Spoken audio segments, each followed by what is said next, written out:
Good morning Luzon, Visayas, Mindanao at sa buong mundo. Isang pinagpalang umaga, Huwebes ng umaga mga kapatid.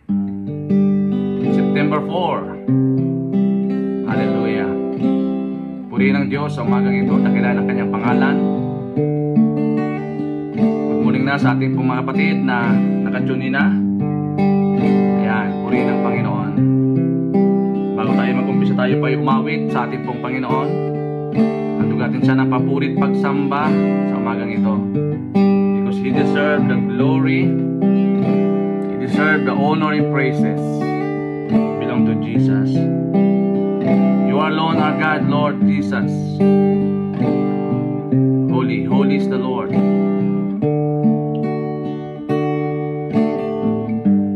You are not a God created by human hand.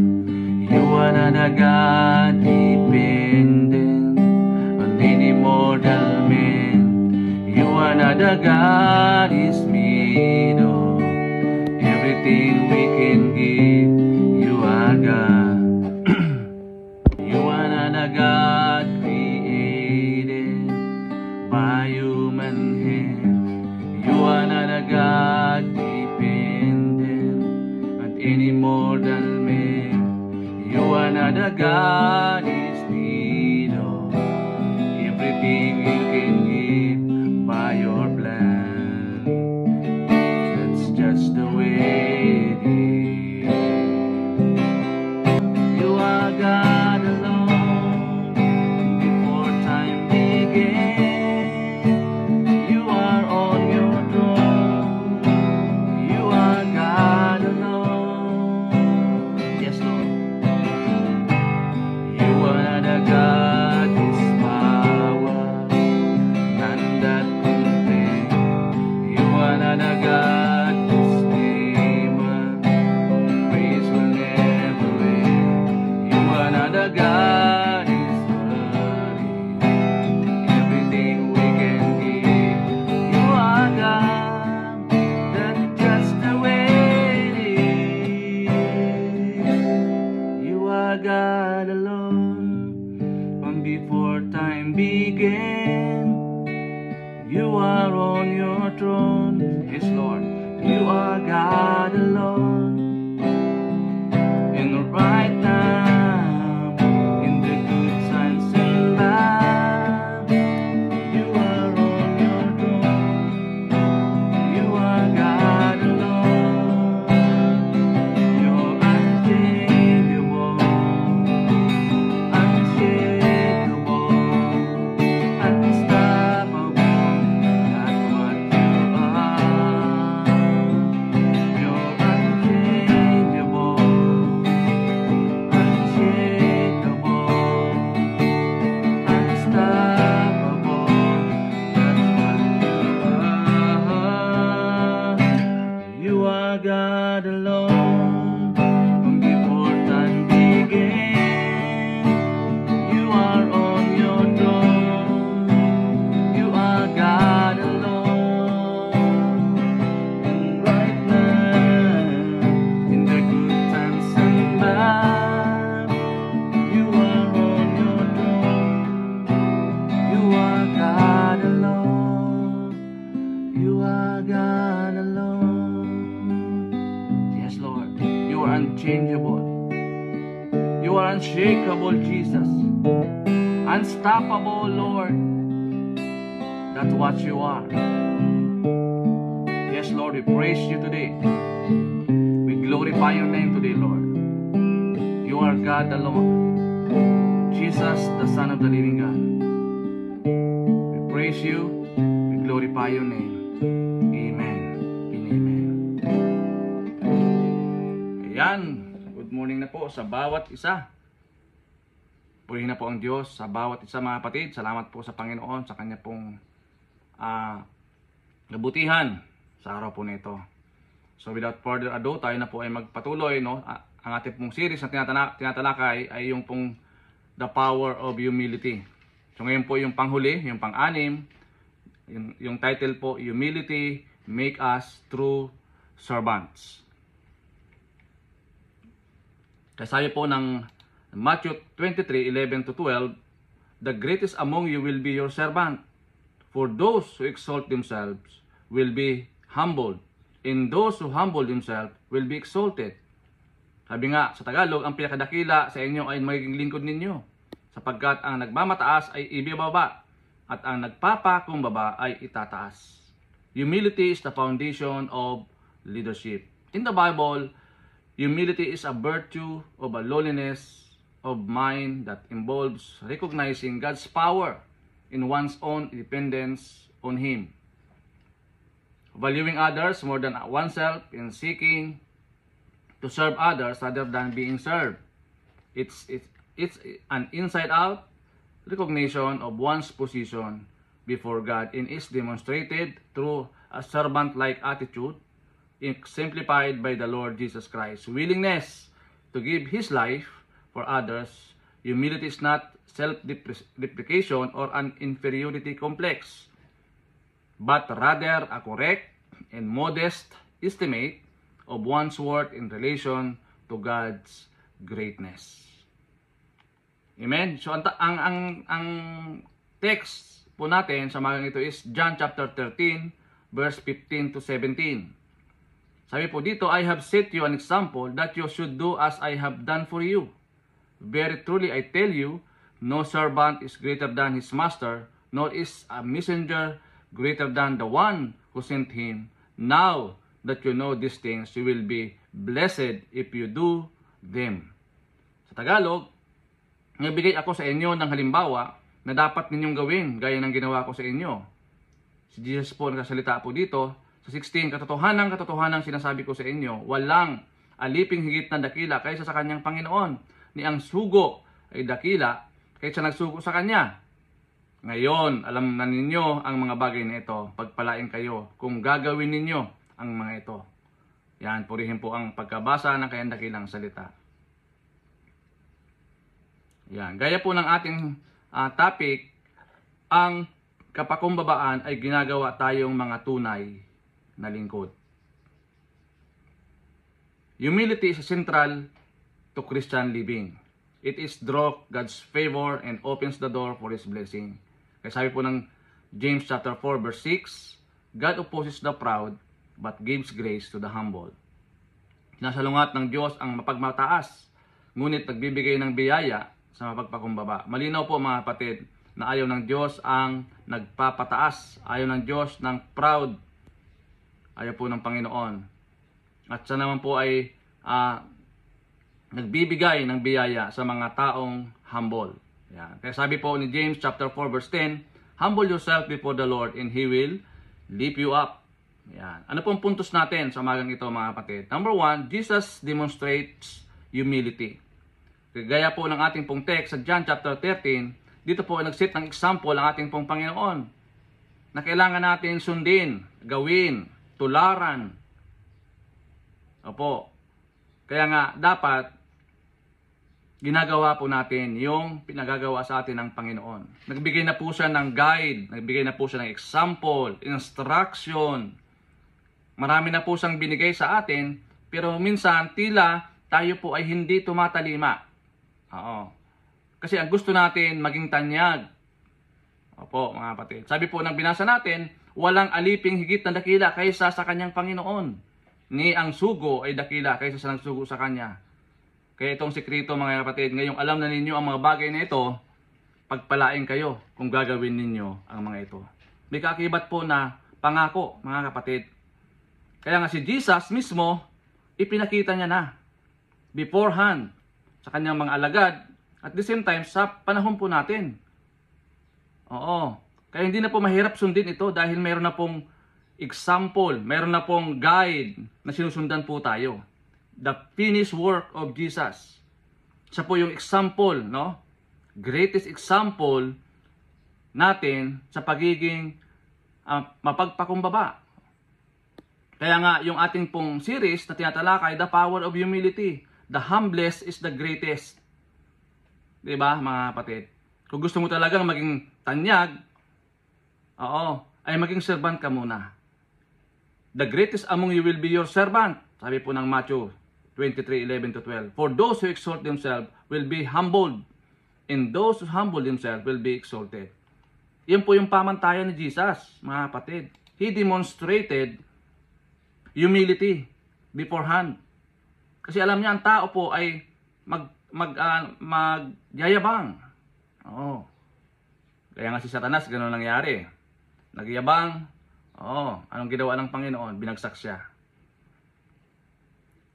Gusto ng Diyos, mga kapatid, na yung kanyang mga tagasunod, yung followers niya, ay makasunod sa kanya. Bigyan na tayo ng instruction, guide, di ba? Ibigay na sa atin beforehand, mga kapatid, para sundan natin. Sundan natin, mga kapatid, yung pinagawa ng Panginoon. Jesus demonstrates humility. And number 2, Jesus eliminates all our excuses. Minsan kasi ito po yung nagiging stumbling block natin. O kaya ito po yung nagiging rason. Excuses natin. Yung marami tayong mga excuses. Hindi po nawawala ito. Ito minsan yung nagbabara. Na hindi tayo makapag full blast, makapag penetrate, makapag bigay tudo na paglilingkod sa Panginoon, yung mga excuses po natin.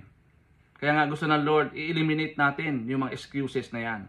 Kung valid naman, wala naman pong problema. Pero kung lagi na lang, iyon na iyon ang ginagawa, na excuses, hindi ka na nakapag-move on, hindi ka na naging productive sa buhay mo, ay hindi na po yun maganda. Okay? Number 3, Jesus blesses His followers. Sabi ko nga kanina, mga kapatid, may kaakibat pong pangako ang Panginoon doon sa mga anak niya na sumusunod sa Kanya. Diba? Beforehand, pinakita na po ng Panginoon. Now, sabi niya, now that you know these things, you will be blessed if you do them. Diba? Kaya nga una muna, itinuro sa atin, ipinakita sa atin, diba, mga kapatid? In-impart sa atin, mga kapatid. Ngayon naman po, dapat paano tayo mag-response doon sa panawagan ng Panginoon. Kasi may kaakibat po siyang pangako, may blessing. Opo, sa kanya pong salita, mga kapatid. So, paano natin i-apply ang mga bagay na ito? So, kailangan kasi may application. Hindi lamang puro theory. Hindi lamang puro head knowledge. No? Kailangan may application, mga kapatid. May production. Diba? Yun ang kailangan po natin, mga kapatid. Number 1, be humble and do not be grumble. Misa kasi sa atin, nauna yung grumbling. Yung pagrireklamo, nauna yun bago sumunod. Taliwas po yan sa turo ni Jesus. Be humble and do not grumble. Huwag natin baliktarin to, mga kapatid. Huwag natin unahin yung pagreklamo. Yung pag-grumble. Huwag natin unahin yung bagkos. Sabi dito, be humble and do not grumble. Number 2, be a follower without making excuses. Pag sinabi kasing born again Christian, he is follower, disciple. Diba? Pag sinabing disciple, we are followers of Jesus. We are fully saved. Saved by the grace of the Lord Jesus Christ. Mga kapatid, marami pong mga Kristiyano na mahilig maniwala sa easy believism. Dapat aware tayo dito. Hindi sapat yung tayo po naniwala o nanampalataya. Kailangan kung ano po yung pinagagawa sa atin ng Panginoon, ano po yung commandment ng Panginoon, dapat sinusunod natin. May kaakibat yan ng pagtalima, mga kapatid.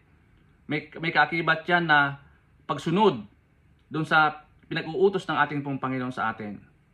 Kaya nga yung Great Commission, napakahalaga po yan. Be a followers without making excuses. Dapat sabi po ng mga matanda, dapat tumatanda tayo, Dapat nag-level up tayo sa ating pong pananampalataya. Hindi tayo dapat nanatiling bonsai o nanatiling bata o babe, Kailangan tayo, mga kapatid. Meron tayong productivity. May ganapan araw-araw. Kaya nga itong ating ginagawa, araw-araw ito, mga kapatid, ang daily devotion natin, araw-araw po ito, para makarating po sa apat na sulok ng mundo ang ating pong mga sinishare dito, mga kapatid. Be a follower without making excuses. Yung kasing maraming mga tao na puro excuses, marami po silang nami-miss na opportunity. Di na namamalayan ng oras, nasasayang pala yung oras dahil sa mga excuses. Kaysa di kaya, kaysa mahirap, hindi ako tinawag dyan, hindi ako para dyan, kayo na lang. Diba? Minsan ganun ang marinig natin. Be a follower without making excuses. Number 3, be blessed by imitating Jesus Christ. Meron pong, sabi ko nga kanina, may pangako po ang Panginoon sa mga anak niya na sumusunod sa Kanya. Tumatalima sa Kanyang panawagan. Nagkakaroon ng burden sa mga kaluluwa. Nagkakaroon ng kasigasigan sa paglilingkod. Diba? Hindi yung tayo pa lagi yung pinapollow up. Opo. Bagkus tayo na po yung mag-initiate na sumunod o gawin yung pinagagawa ng ating pong Panginoon bilang mga followers niya. O kailangan nagmumultiply po tayo. Hindi tayo dapat stagnant sa ating pong pananampalataya, no? Sa ating pong mga gawain spiritual. Tinutulungan natin yung ating sarili. At higit sa lahat mga kapatid, lumalagaw po tayo spiritually. Ang maganda po dito, sabi po na binasa natin sa John chapter 13, verse 15 to 17, sabi nga dito, now that you know these things, you will be blessed if you do them. Diba? Hindi nasasayang yung ating pagpapagal, mga kapatid. Alam ng Diyos yan. He knows everything at wala nga tayong itatago sa Kanya. Kaya maganda yung 1 Corinthians 15:58, di ba? Napaganda po yun, mga kapatid. Stand firm, sabi nga, di ba? Let nothing move you. Always give yourself fully for the work of the Lord because your labor in the Lord is not in vain. Di ba? Napaganda pong encouragement. Our labor in the Lord is not in vain. Hindi mawawala ng kabuluhan ang ating pong paglilingkod, ang ating pong pagpapagal, pagsasakripisyo para lang palaganapin ang mabuting balita ng kaligtasan sa lahat ng tao, sa buong mundo. At ikaw po ang gagamitin ng Panginoon, mga kapatid. Ang kailangan lang natin, maging handa tayo, maging prepared tayo, at higit sa lahat, mayroon tayong willingness to obey, willingness to participate, no? Yung pinagagawa sa atin ng Panginoon. So as a question to consider, how can we imitate Christ's humility in servant-like attitude? Paano natin matutularan ang pagpapakumbaba ni Kristo bilang tunay na lingkod na sa loobin ng Diyos? How can we imitate Christ's humility in servant-like attitude? Siyempre sa una medyo mahirap.